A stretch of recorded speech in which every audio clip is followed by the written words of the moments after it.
Pumalo sa 50 degrees Celsius ang pinakamataas na heat index ngayong araw na naitala sa Los Baños, Laguna. Pinakamataas na damang init yan na naitala ng Pag-asa mula nang mag-umpisa ang monitoring ng heat index ngayong taon at mula na ideklara ang dry season. Bukas, posibleng ganyan pa rin kataas ang heat index sa parehong lugar.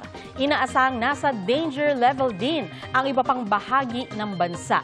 Ingat mga kapuso sa banta ng heat stroke, lalo na kung di talaga maiiwasang lumabas kahit tirik ang araw. Aabot naman hanggang 41 at 42 degrees Celsius ang damang init sa Metro Manila.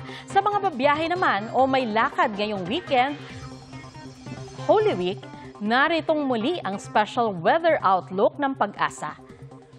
Mula Miyerkules Santo hanggang Easter Sunday, magtutuloy-tuloy ang mainit at maalinsangang panahon. Pero hindi pa rin inaalis ang tsansa ng ulan dahil sa localized thunderstorms. Mga kapuso, maging una sa saksi. Mag-subscribe sa GMA Integrated News sa YouTube para sa iba't ibang balita.